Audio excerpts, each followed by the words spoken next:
Hi guys, this is Wenzes from Below the Radar Above the System, and today I want to talk to you about mastering your creative function. And I've doing this in the context of having an internal world and an external world, and that you have to be striving to improve both of those worlds. For us, it's much easier to kind of improve the internal world, but we can only do that when we're not dependent on others to give us our external feedback that we need. We need to take like a control of how we're gonna approach that. Hold on.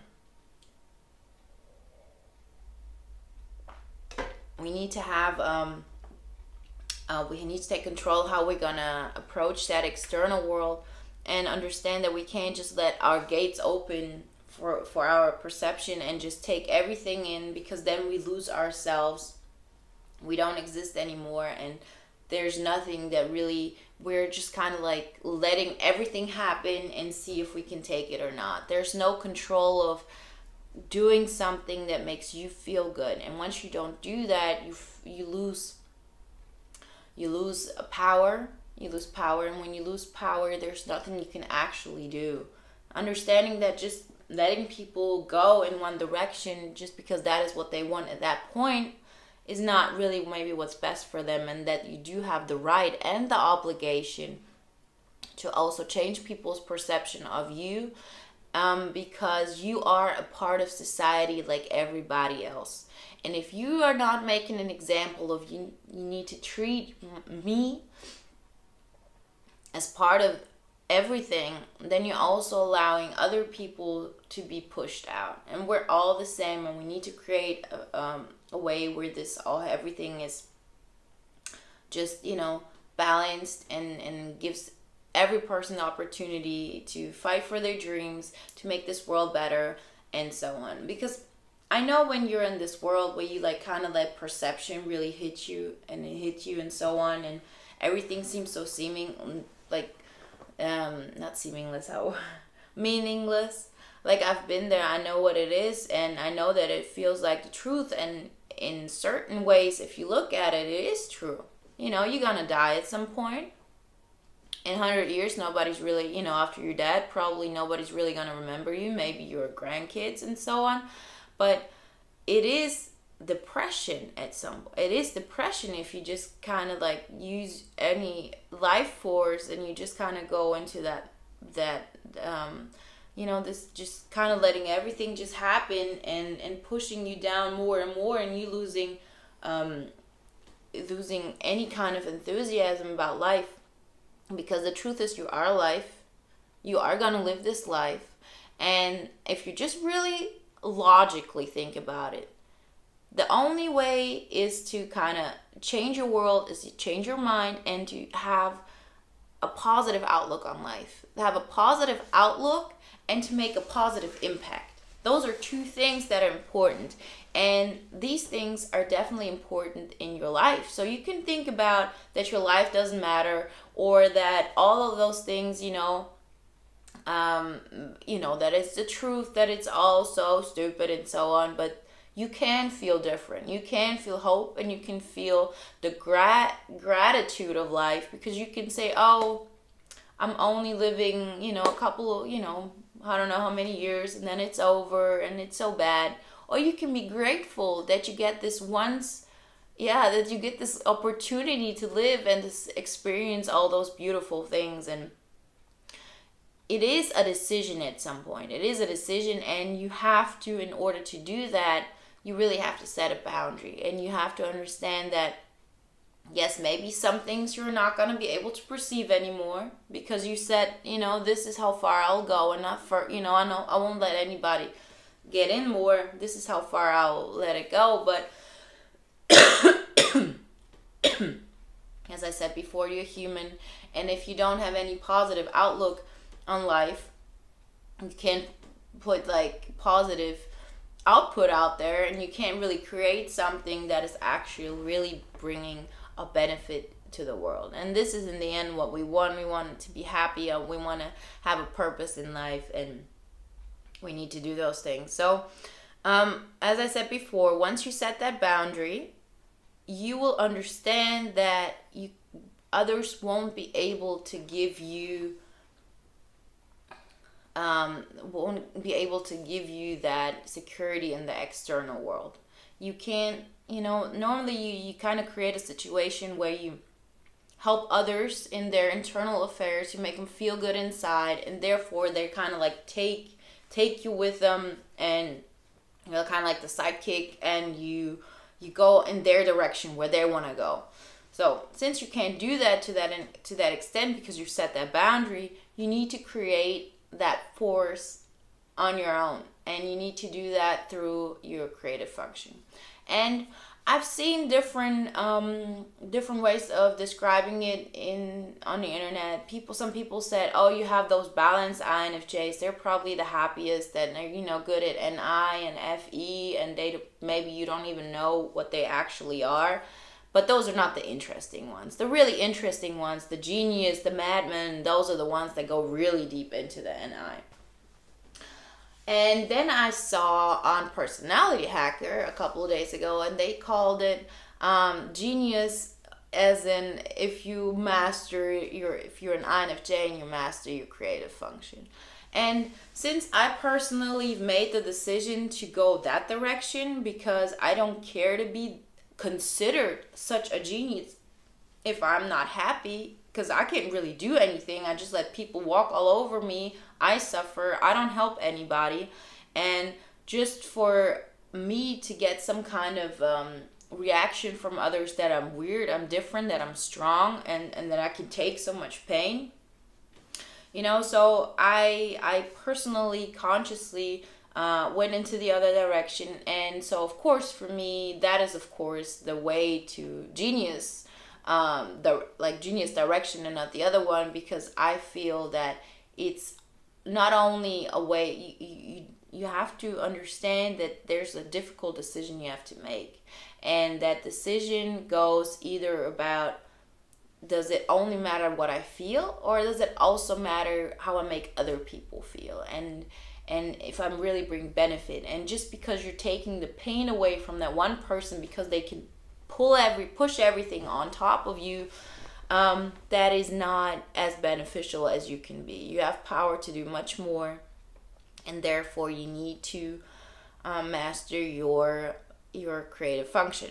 And what I liked about the Personality Hacker site, they said there's a difference between using your second function and exercising it. And they had this example about hitting a golf ball, and just like hitting it and making it fly, that's like using it. But exercising is actually, deciding, okay, I'm gonna drop it right here, and I'm gonna point it like exactly in that direction. I want it to fly, I don't know how many feet, and I want it to land right there. And to kind of like do that and really reach that point, that's like exercising. And we are so good at that first function. We have locked in our 10,000 hours, as they said, and this is so true. I don't know if you've heard this, probably. You say if you really want to become really, really skilled at something, you need to put in 10,000 hours to master that. And we've done that normally with our NI. This is what we do, because we do it just because it gives us the stimula that we need to survive. But since we set that boundary, it gives us a possibility, first off, to make that NI world better. So when I'm like, my NI is now feeling strong, it's feeling powerful, it's feeling happy, all those things, and I'm not ashamed to show that anymore, because I used to be ashamed of feeling good about myself, knowing that other people are not. And now I know that actually this is a way to kind of make this world better, and to help others, and to kind of like show them, okay, see, this is my boundary. I'm not going to let anybody into that sphere of mine. I'm willing to be independent in that first area of my life, because I want to be I want to be healthy enough so externally I can make a difference, and really really help more people, and not make it just about me, and feeling good, but actually really being beneficial. See, that's the difference. We're so often thinking about, I want to feel good, and we do things that will make us feel good because others like us at that point. But really being beneficial and changing from me to we, which is what we all have to do in our path to grow. We have to understand, okay, this is just how far I can go. I'll fill that space up with stuff that is important to me, that will make me feel better. And I'll show that people, this is how far you can go. And then I can, really use my understanding and really carve away from myself. And it was so difficult in the beginning. It was so difficult because what I first did, what you first have to do is look outside. You have this thing, especially for INFJs, I can say this, you have like those two parallel lives going on. You have the external world, and you're much aware of it. You know where you live, you know how everything is. And then you have your internal world. And the only thing matters is the internal world. And now the external world has to matter as well.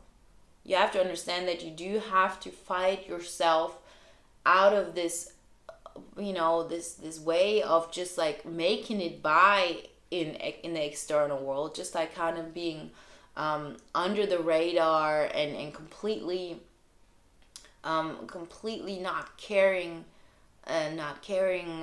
what kind of impact you have. So once this reality really hits you, you realize, oh, okay, maybe I was overestimating my SE.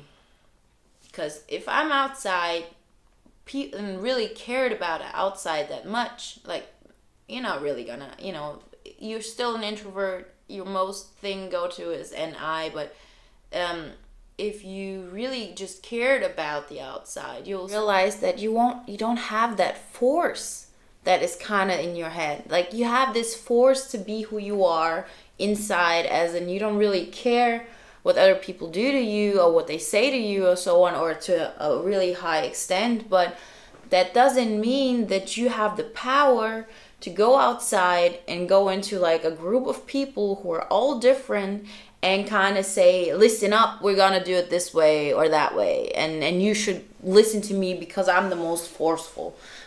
That's the kind of the ESTP strength, to just go there and to know that they're the strongest when it comes to force outside, and kind of taking that spirit to really go somewhere and be somewhere and feel alive. Because as we all know, in order to feel alive, we also need to have challenges in our life. We need to feel that we're growing, or that we're in some kind of pressure. See, in a lot of ways, we had our meaning in life through that we allowed people to go all out, be their biggest them in that way, to like kind of push all their energy out, and you can take it. And this keeping this pain out made you feel alive. And it's in a lot of ways, you see this with everybody. ESTPs, for example, so often get into situations where you feel, how do they even survive? Like, they get in these horrible physical, like real world situations, and they barely survive, and they feel like Superman at that point, because every time, they kind of survive a situation that no others would survive, and that makes them feel alive. And with INFJs, it's the same way. We kind of like are so able to take pain and so much like we don't care what's going on externally. We still have a sense of, okay, this is my fantasy, this is how I see life, and I'm sticking to that. So as I said, when you look outside and you realize SE is your weakest function, this is not where your strengths lay. You understand that, but your real strength happens actually because you have such a strong internal base. And what you do in order to kind of master your second function, it's first off to create, like, this is parallelly has to happen. FE is not so much about getting everybody's needs met or being nice to other people. That's not FE. FE is what's the best for everybody, and everybody includes you. And it includes you as a part of this whole group, and understanding with that there is a battle in it. You need a battle in life, and we all have, first off, problems with ourselves. We have problems with low self-esteem and with all those kind of stuff. And if we let other people project their problems onto us, which we make very easy because we have no, there's nothing we do that contradicts that. If you're really, really quiet, or you don't put so much, energy out, people can project anything on you. And this is how we've been going, and this is what we really need to change. So, as I said, so you understand when you look outside, you wake up, you stop daydreaming for a minute, and you let all that pain of reality hit you. You understand, I want to have a nice life. I want to have something I look up to. I want to have something in my life that I'm proud of, that's in the external world. And now that I've set this boundary, I can't follow somebody on the road. I need to carve my own road. And SE is not going to be your go-to thing. Your go-to thing is FE. And let me try to explain this. Exercising FE is meaning setting a boundary and expecting people to kind of obey that. To kind of say, okay, this is, if you want to be in my life, if you want to have any kind of infos from me, this is what you have to, this is what you have to deal with. This is who I am, and I'm not going to let anybody treat me differently. So, for example, a boundary is, I'm not going to let anybody treat me like I'm less than them. I don't care what their intentions are. I don't care if they're suffering inside and so on. If I feel that somebody's putting negative energy on me, I'm going to fight back. I'm either going to throw them out of my life, or I'm going to fight back. I'm just going to from the beginning show this is where my boundaries are. This is how I feel. And you kind of do that by projecting your inner state outside. So by sticking through that. And the boundary thing is how far, since you're able to take so much pain inside, you're also able to push so much out. And you have to make people aware of that. You have to make them aware through FE. So what you are doing is actually you're doing the exact opposite of an ESTP. An ESTP is really forceful on the outside. So people don't try to push them down and so on and waste their time. And this is actually the healthy part. It's not good for them to kind of always kind of just survive, but really make it a point of, I can make my life nice on my own. And you do actually the same thing, but you do it on the different side. You make your inside beautiful. You make everything you want out of your life beautiful. You don't care if you want to feel like you're you're beautiful, smart, loving, creative, all those kind of stuff. So you have the right to feel this way, and you know how to do that. You know how to make other people feel like this, and you can make yourself feel the same way. It's just that we don't allow ourselves to do that. But let's say, I'll get back to it, but let's say you allowed yourself to feel this way. Then you set a boundary of, this is how far you can go into my life. This is what I'm going to allow. And people are going to react to that, because they finally have a picture of how you view yourself. And you view yourself that you can take a lot of external obstacles. No matter how people feel, you know your truth, and you know what you want and so on, and you can fight for that. But in order for you to allow you to do that part, you have to really do something external that makes you feel good on the inside as well. You need to do something. I don't care if you do it through charity work. I don't care if you do it through, being politically active. If you do it through, going into psychology, or if you do it through helping other people feel happy through music. There's something you have to do that gives you the freedom and that allows you to kind of do things that are also good for yourself. You need to do that, otherwise it doesn't really work. You will do it for a while, and then you feel like, oh, you don't deserve it. So I beg you, first, please, as a first step, try to help people who have it worse than you. Try to do something that something you've learned, you can teach it to others. If you're really strong in that mental field, and you are, otherwise you wouldn't allow people to get so much into your world. Why do you think other people can't do that? They can't do that, and they can't get the stimuli that way because they're not that strong internally and so aware of who they are. Use that conviction to make other people feel good about who they are. And you can, as I said, you can do it through all those things. But once you do that, you realize there's a good thing in really building myself up and really making myself feel good. And you do it from the inside. And then, and this is the mastering part, you need to learn how FE actually works. FE is saying, this is how far I'm gonna go. This is who I am. Like, of course, really, really deep inside, if you let all people put into you all that kind of stuff, you may feel like shit. You may feel like you're not worthy because your FI, which is subconsciously really strong. Your FI gets inflicted, you get sad. All those internal things really hit you, and you feel like you don't deserve anything positive. That's how you feel at that moment, but you're not going to allow anybody to make you feel that way. And you need to set that control. You need to take that control into your life, your FE, this is how you do really, and say, this is how far I'm going to go. I'm going to treat myself as if I'm queen or if I'm king. And you don't have to treat me this way. But I'm not going to allow you to treat me badly.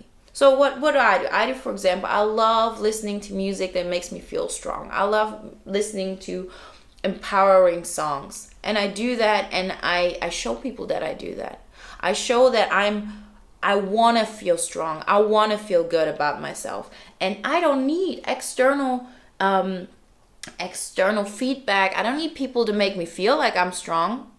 I understand, like, by telling me, oh, you're so beautiful, or you're so strong, and so on. I don't need that, but I see by the way people react that I'm certain. And when people come together, the one who's more certain is going to have an effect on others.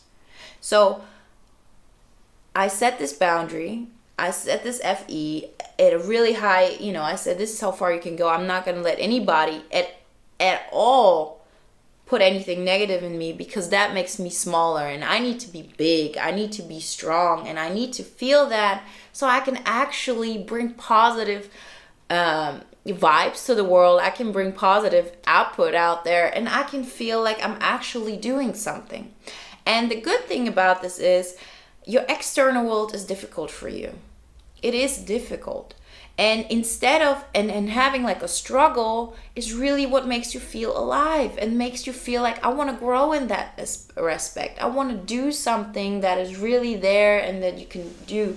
And instead of having this feeling this being alive thing through taking so much pain on from others, we actually do it now through strengthening our external world, because inside it's not that difficult. If you really have, let's say you're in a position where everybody's nice around you, it's not that difficult for you to feel good inside.